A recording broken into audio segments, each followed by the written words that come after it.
Good Sunday morning. Welcome into the Sports Source. We have a jam-packed show, jam-packed with football. Football, all angles, SEC scheduling, some UT news, rivalry talk, and then the biggie. We've got some numbers comparing what's happened. You know, we look at Tennessee and we know how many starters they've lost, especially on the lines. Teams in the SEC that have lost starters on the par with Tennessee. How have they done? We'll show you. You need to see these numbers before you set any expectations for the coming season. Our first segment, of course, brought to you by our good friends at NovaCopy. And the great thing about NovaCopy, for small business owners, big business owners, if you have a need, NovaCopy has an answer. Copiers, wide format printers, tools that enable you to do car wraps. You can do signage with some of the tools they sell. Even 3D printers and scanners. Trust me, you can save your company time, save yourself money by getting in touch with NovaCopy. Small business owners or big business owners, do yourself a favor, get with them.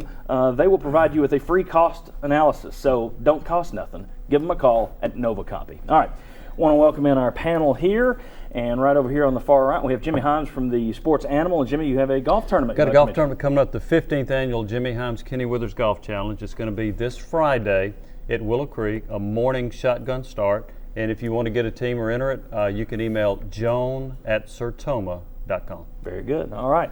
Seated next to Jimmy is Bob Hodge, freelance contributor from the Knoxville News Sentinel. Bob, thank you. Good morning. And behind both of those guys, if you see on the little whiteboard behind them, we want you to celebrate Cinco de Gerard Mayo. All right. We have right here Mike Strange from the Knoxville News Sentinel. Mike, thank you for joining us. Good morning. And right there, Chuck Cavaleras from Golf News of Tennessee and a million other places. Chuck, thank you. That's great to be here. All righty.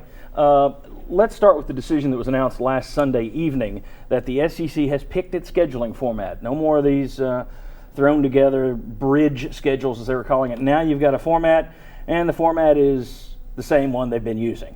Let's go ahead and look at the options that they had. You could have gone 6-1-1, and that's what they did. That's 6 in your own division. You play one permanent cross-division foe.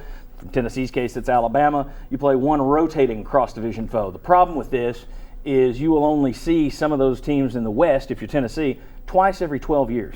You'll see Auburn twice every 12 years, basically. Ole Miss twice every 12 years. That's pretty rough. The next option down was the 6-0-2. They call that the LSU plan. They did not. They want rid of Florida badly. They cry about it on just constantly. They want rid of Florida.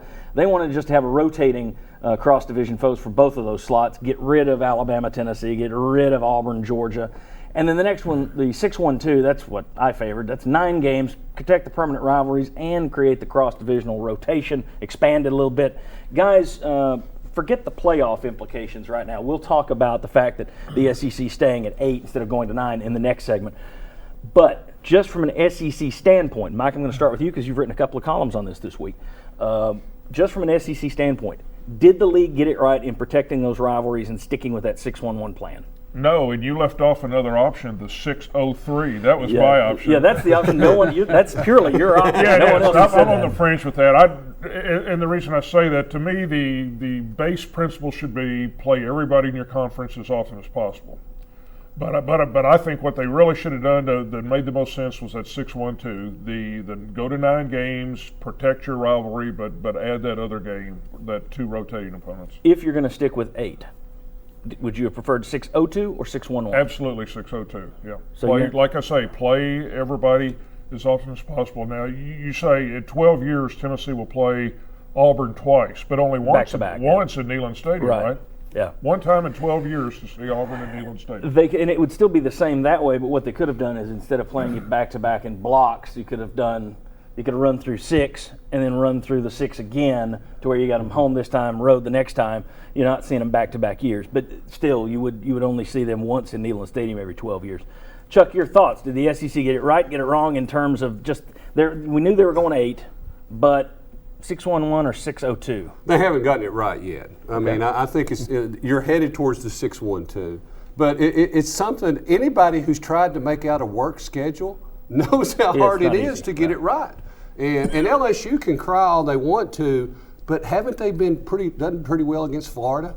So why are you crying? You got to play good teams. I would rather play a good team and beat them than play somebody else. So no, the SEC has not got it right yet.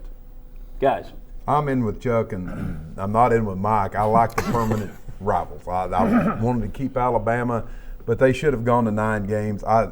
It just doesn't make any sense to me. That gives you another quality game at home, or maybe on the road. Either way, it gives you another quality game on your schedule. And I think the SEC, if you look through their schedule this year and you pull out all those non-conference games, for every Oklahoma, there's 3 Jacksonville State Tech teachers colleges, and I just can't stand that stuff.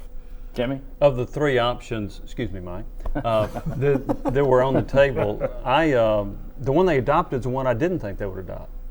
I thought they were going to, and so I do like the permanent though. I would prefer that. So if you're going to go 8, I want 6-1-1. I thought if they went 8, it was going to be 6-0-2. Yeah. And I was hoping they'd go 9, but there just wasn't enough support. But I do like keeping the permanent rivalries. Well, the thing is, in most parts, everybody says there's only 2 games that count, and I'll let you argue this point. But in my view, Alabama-Tennessee, clearly, there are people that say that's not really a rivalry anymore. It's the 2 winningest programs in the history of the conference. That's a rivalry in my view, and it's cyclical. The other thing, Auburn and Georgia, they've played more times than anybody else in the Deep South. But Vanderbilt, Ole Miss, they've played 87 times in their history. That's one of the top 5 or 6 most played games in the SEC. You look at Florida LSU, they've met every year since 1971. Mm-hmm. Les Miles and Joe Oliva act as though the SEC jammed them together in 1992. They'd played for 2 decades every year before that. Mm-hmm. So there are other games that count, in my view, as rivalries. You disagree?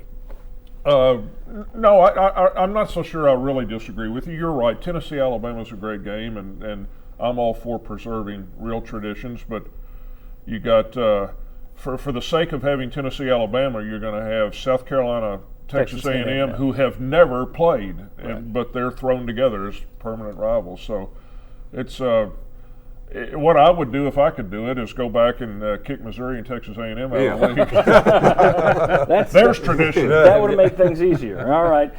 Les Miles, we mentioned him weeping all week. I will say this before we get to Les's quote.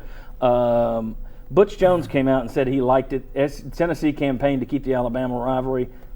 Good for him. That's good. I like coaches that come out and say, line them up, we'll play them. Les Miles says that, and then he says stuff like this. Here's his quote. The bias of the schedule continues to be disproportionate. He uses big words. I don't know if he knows what they mean. Fundamentally fair is not something they've given great thought to in the SEC. Well, you know who he's talking about.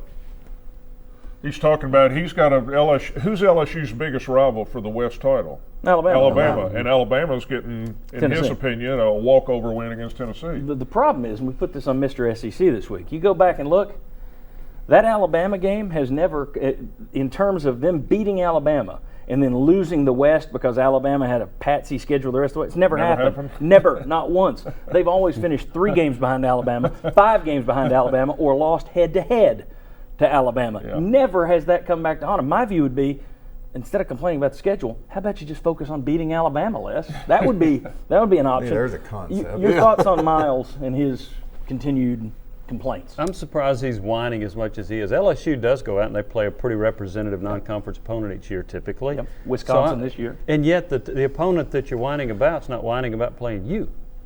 Now Florida's argument is they like playing LSU because that gives them 2 quality home games each year to match up when they have to play either Florida State or Georgia or Tennessee on the road. But they always want those 2 really quality home games. So LSU fits into that. They're fine with playing LSU. Only LSU's complaining. Will Muschamp actually came out and said they asked him about his problems with the scheduling. He said, well, I'd like to see Auburn more often. So instead of Les Miles saying, I want it weaker, you got Will Muschamp saying, well, we got it tough, but I'd like to see Auburn too. Well, I mean, that's impressive. I think Les Miles actually backed himself into a corner too. Once you make that argument, you've got to hang with it no matter how ridiculous it is. And I don't know if he even knows it's ridiculous or not, but I think that's what happened. He started this, last year? Yeah, or last 2 years ago. Yeah. And I think so what he's doing now is he hit rock bottom, and so he's still digging, as they like to say. Well, I mean, Les Miles uses big words to talk about that. He needs to apply that same philosophy to his ball cap and get a bigger hat. Instead of the little thing that just gets way up top. One thing about him complaining about Florida, I keep pointing this out, of the last 12 years, Florida has had 5 or more losses in 6 of the last 12 years. So they are up and then they're down, up and down. LSU has been more steady than Florida has. Andy holds a 4-3 record the last 7 years. Is that right? All right, Les Miles, shut up. When we come back, will the 8-game schedule hurt the SEC come playoff selection time? We got a lot of UT stuff coming up too. Come on back on the Sports Source.